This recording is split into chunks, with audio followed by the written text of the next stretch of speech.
दोस्तों, क्या दुनिया का सबसे शांत दिखने वाला समंदर अब एक ऐसे भयानक रण क्षेत्र में बदल चुका है जहां हर एक लहर के पीछे एक गहरी साजिश छिपी है। और क्या हालात इतने गंभीर हो चुके हैं कि एक छोटी सी चिंगारी भी पूरे मिडिल ईस्ट को आग के दरिया में झोंक सकती है। और सबसे बड़ा सवाल यह है कि क्या भारत के खिलाफ रची गई इस अंतर्राष्ट्रीय चाल का अब वो करारा जवाब दिया जा चुका है जिसे दुनिया ताकत की भाषा कहती है। इन सवालों की गूंज आज पूरी दुनिया में सुनाई दे रही है क्योंकि खेल अब पूरी तरह बदल चुका है। और इस बार भारत केवल मूक दर्शक बनकर नहीं तमाशा देख रहा है, बल्कि ईंट का जवाब पत्थर से दे रहा है। समंदर के सीने पर इस वक्त एक ऐसा तनाव जन्म ले चुका है जिससे वैश्विक शक्तियों की धड़कनों को रोक दिया है। क्योंकि 22 अप्रैल की सुबह अंतर्राष्ट्रीय जल सीमा में जो हुआ है उसकी कल्पना शायद ही किसी ने की थी। गुजरात के मुद्रा पोर्ट की ओर से बढ़ रहे एक व्यापारिक जहाज को ईरान ने कट्टरपंथी संगठन IRGC के जबरन अपनी गिरफ्त में ले लिया है। और यह घटना कोई इत्तेफाक नहीं है, बल्कि 18 अप्रैल से रची जा रही थी। उस बड़ी साजिश का हिस्सा है जिससे भारतीय हितों को सीधे तौर पर चुनौती दी गई है। लेकिन आज का भारत इस चुनौती को खामोशी से सहने वाला नहीं है, क्योंकि अब समंदर की लहरों पर भारत का सबसे बड़ा रक्षक यानी INS विक्रांत अपनी पूरी ताकत के साथ उतर चुका है। यह जो खबर है कि विक्रांत अकेला नहीं है, बल्कि 10 घातक युद्धपोतों के विशाल बेड़े के साथ हारमुज के मुहाने पर अपनी पोजीशन ले चुका है। दिल्ली के सत्ता गलियारों में एक ऐसी एडवाइजरी जारी की जा चुकी है जिससे वैश्विक स्तर पर खलबली मचा दी। और अब से कोई भी भारतीय जहाज INS विक्रांत की अनुमति और उसके सुरक्षा कवच के बिना हार्मोज जल संधि को पार करने को जोखिम नहीं उठाएगा। विक्रांत के इस कड़े प्रहार के तेहरान से लेकर वाशिंगटन तक शक्ति केंद्रों को हिलाकर रख दिया है, क्योंकि यह भारत का वो ऐतिहासिक कदम है जिसने स्पष्ट कर दिया है कि हमारे जहाज़ों की सुरक्षा के साथ समझौता वालों में अब उसकी ही भाषा में करारा जवाब मिलेगा। विक्रांत के साथ मौजूद डिस्ट्रॉयर्स और फ्रिगेट्स का यह बड़ा बेड़ा एक अभेद्य दीवार के साथ खड़ा हो चुका है जो किसी भी दुस्साहस को पल भर में राख करने की क्षमता रखता है।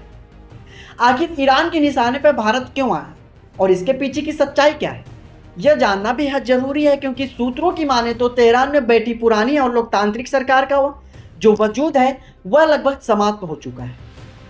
पूरे ईरान पर अब वह कट्टरपंथी IRGC का पूर्ण नियंत्रण है जो शांति और कूटनीति की भाषा में कोसों दूर और जो केवल बारूद और बंदूकों की भाषा समझती। IRGC अब ईरान के भीतर एक ऐसी समानांतर सरकार बना चुकी है जिसके पास अपनी विशाल सेना, अपनी अलग विदेश नीति है। और इसी संगठन से भारत के साथ सदियों पुराने रिश्तों का ताक पर रखकर हमारे जहाज़ों को निशाना बनाना शुरू कर दिया है। भारत की यह सच्चाई को समझ चुका है कि तेहरान के नरमपंथी नेताओं की जो अब वहां पर कोई सुनवाई नहीं होती है, और इसी कारण से भारत कूटनीति के स्थान पर अपनी शक्ति संतुलन की नीति अपनाई है ताकि इस छाया सरकार को उसकी औकात दिखाई जा सके। 22 अप्रैल की यह सुबह जब दुनिया अपनी दिनचर्या में व्यस्त थी, तब हार्मोज के सकरे रास्ते में एक ऐसी हलचल शुरू हुई जिससे अंतर्राष्ट्रीय समुद्री व्यापार की नींव हिला दी। और लाइबेरिया की झंडे वाली जहाज एपामिनोडास जो हजारों टन माल लेकर गुजरात की ओर बढ़ रहा था, उसे अचानक चारों तरफ से घेर लिया गया। प्रत्यक्षदर्शियों और शुरुआती रिपोर्टों की माने तो यह किसी भी तकनीकी खराबी का मामला नहीं था, बल्कि IRGC के कमांडरों द्वारा आज अंजाम दी गई एक सोची समझी योजना थी जिसका मकसद भारत का दबाव बनाना था। IRGC का दावा है कि यह जहाज अंतर्राष्ट्रीय नियमों का उल्लंघन नहीं करता है, लेकिन हकीकत यह है कि 18 अप्रैल से शुरू की गई उस साजिश का चरम बिंदु था जिसके तहत भारतीय शिपिंग को डराने की कोशिश की जा रही थी। जैसे ही जहाज के कब्जे की खबर जो पुख्ता हुई, भारतीय नौसेना ने बिजली की गति से कार्रवाई करते हुए अपने सबसे घातक बेड़ों को रण क्षेत्र में उतार दिया। तनाव के बीच भारत सरकार ने जो नई एडवाइजरी जारी की है उसने अंतर्राष्ट्रीय शिपिंग कंपनियों और व्यापार घरानों को हैरान कर दिया है, क्योंकि अब भारतीय नौसेना ने हार्मोज को उस पूरे इलाकों को अपने नियंत्रण में ले लिया है। जहां से हमारे जो जहाज गुजरते हैं वो स्पष्ट निर्देश दिए गए हैं कि अब कोई भी भारतीय जहाज अपनी मर्जी से इस खतरनाक जोन से प्रवेश नहीं करेगा, और हर जहाज को पहले INS विक्रांत के कमांड सेंटर से अनुमति लेनी होगी। अनुमति मिलने के बाद ही विक्रांत सुरक्षा कवच उन्हें उस सक्रिय रास्ते से सुरक्षित बाहर निकालेगा जहां दुश्मन की नजरें टिकी हुई है। यह पहली बार है जब भारत के समंदर में इस संवेदनशील हिस्से में इतनी बड़ी और निर्णायक घेराबंदी की है, जिससे विरोधियों के खेमे में हड़कंप मचा दिया है। और अब कोई भी ताकत भारतीय तिरंगे का अपमान करने से पहले 100 बार सोचेगी। जैसे जैसे समंदर की लहरें गर्म हो रही हैं, वैसे वैसे इस पूरे विवाद में पीछे से एक पड़ोसी मुल्क की काली परछाई साफ नजर आने लगी है, और वह मुल्क कोई और नहीं बल्कि पाकिस्तान है। जो ईरान अब तक भारत का मित्र होने का दावा करता था, उसके सुर अचानक भारत के खिलाफ क्यों भड़क गए हैं? इसका जवाब पाकिस्तान के सैन्य मुख्यालय रावलपिंडी और वहां के जनरल असीम मुनीर को चालों से छिपा है। खबरें निकल कर सामने आ रही हैं कि ईरान अमेरिका के बीच चल रहे लंबे गतिरोध को सुलझाने के लिए पाकिस्तान में अचानक मध्यस्थ की भूमिका निभानी शुरू कर दी, और इसी मध्यस्थता की आड़ में एक बहुत ही खतरनाक खेल खेला जा रहा था।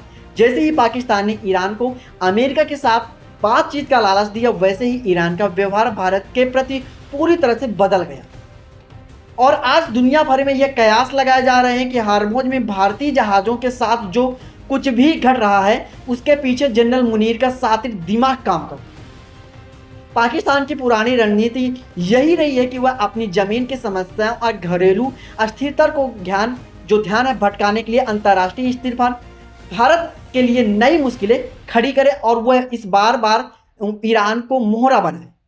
जनरल मुनीर ने ईरान को एक ऐसे जाल में फंसा दिया है जहां उन्हें लगता है कि पाकिस्तान उसे अंतर्राष्ट्रीय प्रतिबंधों से राहत दिला सकता है, और इसके बदले में ईरान भारत के समुद्री व्यापारिक मार्ग को निशाना बना रहा है। ईरान के भीतर IRGC का बढ़ता प्रभाव और पाकिस्तान का एक नया हस्तक्षेप दोनों मिलकर भारत के लिए एक दोहरी चुनौती पैदा करने की कोशिश कर रहे हैं, ताकि भारत की अर्थव्यवस्था की जीवन रेखा यानी समुद्री व्यापार को चोट पहुंचाई जा सके। लेकिन पाकिस्तान और जनरल मुनीर भूल चुके हैं कि आज का जो भारत है अपनी सुरक्षा के लिए केवल कागजी कूटनीति के भरोसे नहीं बैठा है, बल्कि वह दुश्मन के घर में घुसकर जवाब देना भी। इस्लामाबाद की बातचीत में कूटनीति के दूसरे दौर पर यह एक बड़ी हलचल हो रही है, जहां पाकिस्तान खुद को एक बड़े शांति दूत के रूप में पेश करने की कोशिश कर रहा है। लेकिन इस बैठक का असली चेहरा तब सामने आया जब पता चला कि जिस संकट को सुलझाने के लिए यह पूरी नौटंकी बुलाई जा रही है, उसका सबसे प्रमुख पक्ष यानी ईरान अपनी मेज तक आने को तैयार नहीं हुआ।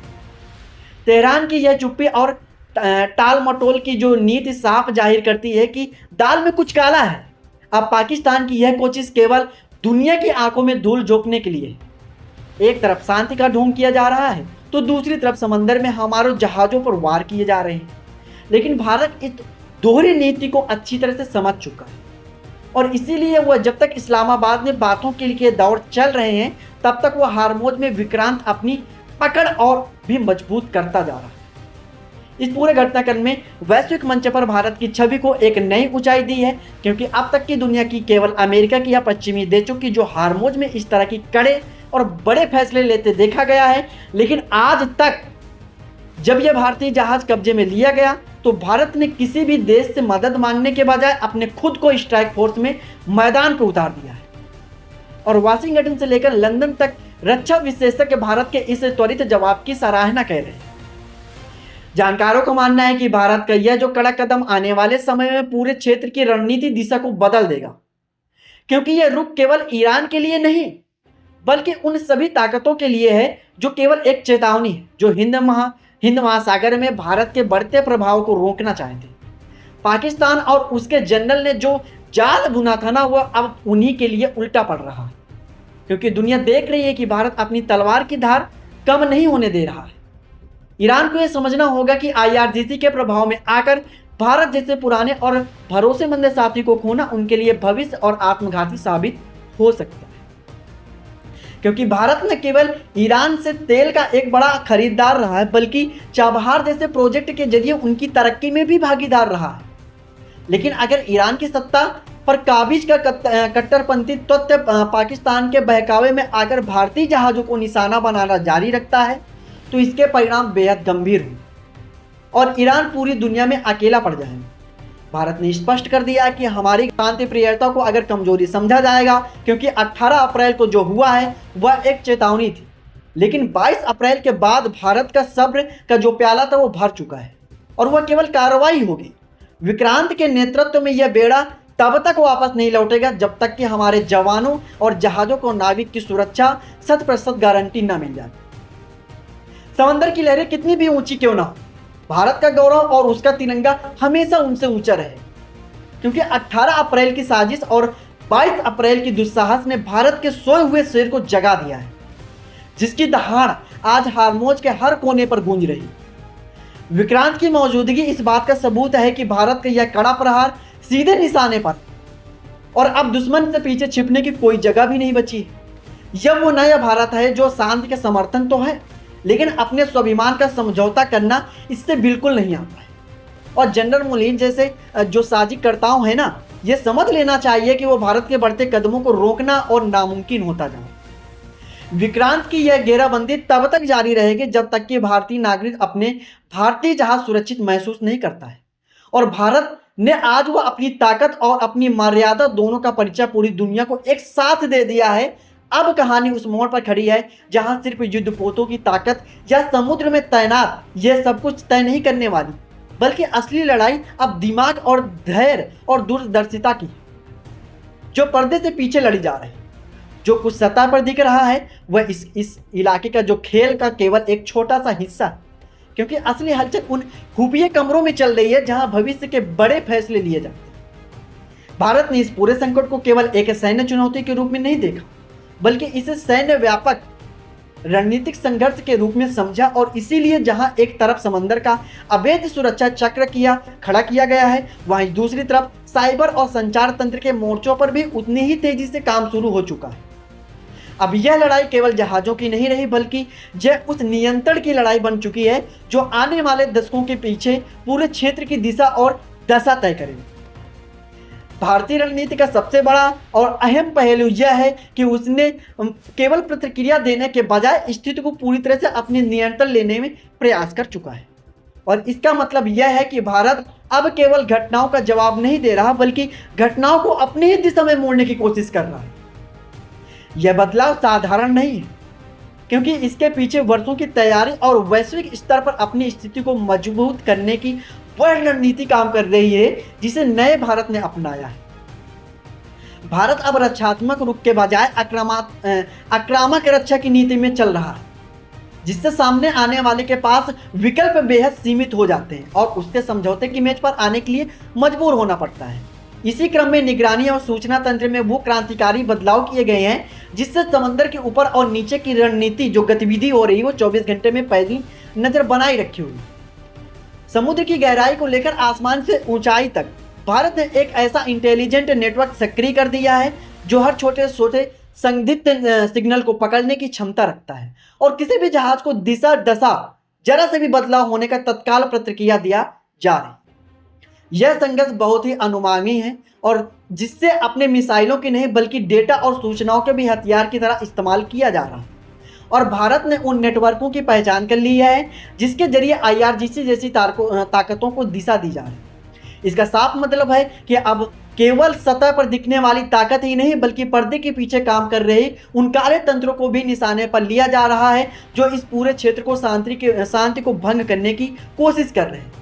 आने वाले समय में सबसे बड़ी चुनौती यही होगी कि यह जो टकराव है किस दिशा में जाता है, क्योंकि इसका प्रभाव केवल क्षेत्रीय नहीं बल्कि वैश्विक अर्थव्यवस्था पर भी पड़ेगा। अंत में यही कहना मुश्किल सही होगा कि यह पूरा घटनाक्रम केवल एक तात्कालिक संकट नहीं है, बल्कि यह उस बड़े बदलाव का संकेत है जो भारत की वैश्विक शक्ति को स्थापित कर रहा है। यह उस नए भारत की तस्वीर है जो केवल अपने सरहदों के भीतर सुरक्षित नहीं बैठता, बल्कि दुनिया के किसी भी कोने में अपने हितों को, अपनी नागरिकता को रक्षा करने के लिए पूरी क्षमता रखता है। आने वाले समय में यह स्पष्ट हो जाएगा कि विक्रांत की यह घेराबंदी किस बड़े लक्ष्य को हासिल करती है। लेकिन इतना कहना तय है कि भारत इस बार किसी भी स्थिति में किसी भी पीछे से तरह हटने वाला नहीं है। उसने यह तय कर लिया है कि किसी भी स्वाभिमान की चुनौती देने वालों में अब किसी भी भाषा में दबाव दिया जाए। और विक्रांत की यह दहाड़ तब तक शांत नहीं होगी जब तक कि समंदर की लहरों में भारत का परचम पूरी शान से नहीं लहराता। TRB न्यूज आपको इस महासंकट की हर पल खबर देता रहेगा, इसीलिए हमारे साथ आप जुड़े रहिए। जय हिंद दोस्तों।